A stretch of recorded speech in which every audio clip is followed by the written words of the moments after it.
dapat info, berarti diucapkan orang atau ditunjukkan surat oleh orang bahwa ini adalah pembunuhan. Saya nggak ditunjukkan surat atau enggak. Tapi ya? diucapkan? Ya, melalui telepon. Oleh? Bapaknya Eki. Bapaknya Eki? Ya. Kapan itu? Masih ingat nggak? Maksud saya, ya katakanlah almarhumah berpulang hari ini, ya. Terus dikontak oleh Jadi saya tuh Pak Rudiana. 3 hari ngambil HP, ya. Terusnya kan malamnya si temennya itu yang kemasukan. Sebentar. Pada hari yang sama, temannya kerasukan? Iya, tapi malamnya itu jam 1 Siapa namanya? malam. Linda ya? Linda. Ya, Jadi pada hari itu Linda kerasukan? itu Hari jam 1 itunya malam. dipastikan dulu tuh kapan sejak kematian itu. Begini, oke. Jadi almarhumah Berpulang di 27 Agustus 27. Dimakamkan kan 2016. Ya. Dimakamkan 28. Itu kerasukannya tanggal berapa?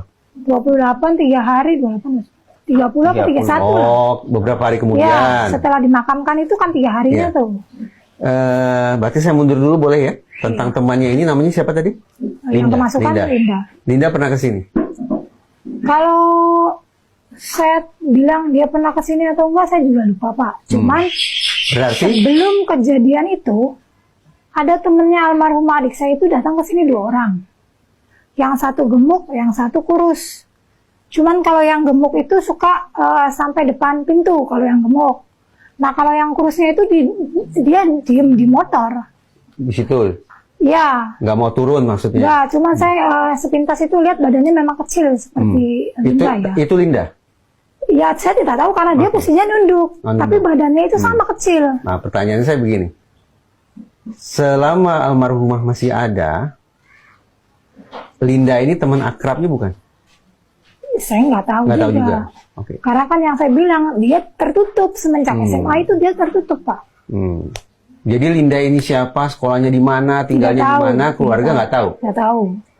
Okay. Tahu ya semenjak ditelepon sama abangnya, rumahnya pun tahunya semenjak ditelepon sama abangnya. Kembali ke yang saya tanya tadi nih, Mbak.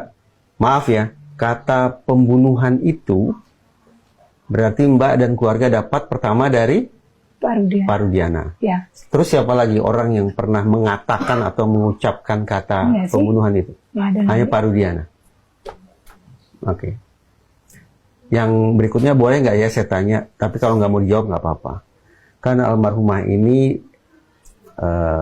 dikabarkan jadi korban pembunuhan dan korban kekerasan seksual ya. Kalau kata, maaf betul nih, kata kekerasan seksual atau sejenisnya itu pertama kali Mbak dengar dari siapa? Di pengadilan. Sebelum di pengadilan nggak ada yang memberitahu bahwa almarhumah nggak ada. jadi korban perkosaan? Nggak ada. Di pengadilan? Di pengadilan. Setelah hasil visum. Siapa yang mengucapkan itu? Masih ingat nggak? Di pengadilan? Siapa ya? Saya kurang ingat. Tapi di pengadilan. Orang yang duduk di depan atau duduk di samping atau? Sepertinya yang di samping. Samping kanan atau samping kiri? Kanan kiri. Kalau nggak ingat nggak apa-apa? Nggak ingat sih, saya nggak ingat betul. Cuman, artinya kata itu baru, berarti keluarga baru tahu tentang, maaf, perkosaan itu adalah saat di persidangan. Ya. Nah guys, di sini jelas terlihat bahwasanya keterangan tentang Vina ini adalah korban pembunuhan dan juga pemerkosaan itu hanya muncul dari Ibtu Rudiana, dan juga pertama kali mengabarkan bahwa Vina ini adalah korban pembunuhan kepada keluarga Vina adalah Ibtu Rudiana sendiri. Padahal waktu itu pernah dikatakan bahwa Ibtu Rudiana telah menandatangani bahwasanya kematian anaknya Eki karena kecelakaan. Kenapa tiba-tiba Ibtu Rudiana mengabarkan keluarga Vina bahwa Vina adalah korban pembunuhan? Ini sangat aneh. Keterangan kakak Vina ini, keluarganya baru dikabarkan bahwa Vina ini adalah korban pelecehan seksual atau pemerkosaan itu setelah di persidangan atau di pengadilan. Bagaimana mungkin sebuah kasus pembunuhan dan pemerkosaan baru ketahuan setelah di pengadilan? Sangat aneh ketika hasil persidangan tidak sesuai dengan BAP sebelumnya. Ada apa sebenarnya dengan Ibtu Rudiana ini? Ya, apakah dia juga bekerja sama dengan kakaknya Vina? Guys, bagaimana menurut pendapat kalian? Silahkan berikan komentar sebanyak-banyaknya di bawah ini. Ini ada satu pernyataan yang beredar bahwa Linda itu tidak mempercayai validitas keterangan Widi dan Mega ya, terkait malam kejadian bahwa mereka bertiga itu masih berkomunikasi ya. bertiga itu antara Widi, Mega, sama Vina, bahwa mereka masih berkomunikasi antara jam 10 lewat atau 22 waktu Indonesia Barat sampai sekian-sekian, dan itu tidak dipercaya oleh Linda ya. Dan yang jadi pertanyaannya adalah, dalam kasus ini Linda itu punya kontribusi apa selain kesurupan? Bahkan dari kesurupan Linda itu mengakibatkan orang-orang yang tidak bersalah itu ditangkap, dipenjarakan dengan vonis seumur hidup dengan tuduhan pembunuhan terhadap almarhumah Vina dan almarhum Eki. Sedangkan mungkin bisa jadi kalau Linda nggak kesurupan itu mereka nggak ada di hukum. Guys, akhir-akhir ini muncul kabar bahwasanya Linda tidak mempercayai keterangan yang diberikan oleh Widya dan juga Mega yang ada bersama Vina sebelum malam kejadian. Padahal tadi kita juga mendengar bahwasanya kakak Vina sendiri pun tidak begitu mengenal Linda. Kenapa tiba-tiba Linda seakan-akan merasa yang paling dekat bersama Vina? Ada apa sebenarnya dengan Linda ini? Dan juga karena Linda lah 8 orang yang tidak bersalah ini akhirnya ditangkap padahal belum tentu mereka melakukan kesalahan yang dituduhkan. Guys, bagaimana kalian menanggapi sikap yang diberikan oleh Linda ini? Silahkan berikan komentar sebanyak-banyaknya di bawah ini. Rusak gitu loh, dan ada buktinya juga, fotonya gitu loh, karena itu milik gua gitu loh, karena itu milik gua gitu, makanya gue yakin, makanya dia bilang rusak, nggak rusak dan segala macam gitu. Dia itu kan baru megang kasus ini gitu loh, dia nggak tahu apa yang terjadi di 2016 gitu loh. Itu sih yang gue pikirin bang. Jadi kayak kalau untuk didebatin sama beliau, gue siap aja temuin sama beliau di mana aja. Udah siap bang. Bahkan sampai gini loh, kalau memang Bapak Fitra itu nantang untuk membuktikan kecelakaan, kalau memang saya pribadi memang justru agak kesel sih kalau ngedengar statementnya gitu kan, selalu ngomong helmnya tidak rusak gitu kan. Gini aja deh, Bang Fitra, gue nantang Bang Fitra buat fight di Toba Fight. Kok jadi nantang fight? Bener bang, kalau emang abang bersedia gitu loh. Kalau emang abang bersedia. Nah guys, di sini Frans sahabatnya Eki menantang untuk Fitra yang kekeh mengatakan bahwasanya helm yang digunakan oleh Eki tidak kenapa-napa. Sementara itu Frans ini jelas-jelas pemilik dari helm tersebut mengatakan bahwa helmnya dalam keadaan hancur. Di sini terlihat bahwa Frans sangat kesal dengan keterangan diberikan oleh Fitra yang menurut Frans ini juga baru memegang kasus ini yang tidak tahu apa-apa. Tiba-tiba kenapa berkor-kor seakan paling mengetahui tentang kasus ini. Bahkan di sini Frans menantang kepada Fitra untuk melakukan fight karena saking geramnya tingkah laku Fitra yang seolah-olah tahu segalanya. Nah, gimana nih untuk Bapak Fitra? Apakah menerima tantangan yang diberikan oleh Frans ini untuk adu debat ataupun juga fight? Karena di sini Frans sangat bersedia dan menunggu konfirmasi dari Bapak Fitra. Dua saksi di channel KDM, yaitu Pak Adi Musafir dan Pak Ismail.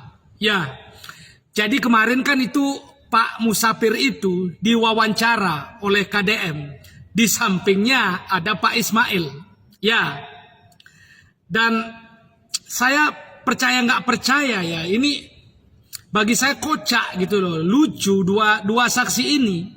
Ya, dua saksi ini yang mengaku keduanya melihat kejadian, tapi mereka berdua tidak saling lihat. Ya, jadi kemarin di channel KDM si Bapak Musafir itu, Pak Adi, menceritakan tentang kisah dia. Ya, dengan bawa nama Tuhan, nama Allah, dengan guru ke Sunan Gunung Jati, guru ini, guru itu, rezeki ditanggung oleh ini. Pokoknya menceritakan perjalanan spiritual dia, menceritakan tentang perjuangan dia, pengorbanan dia, kebaikan dia sebagai seorang musafir. Ya, dan masyarakat Indonesia memang gampang terlena dengan hal seperti itu.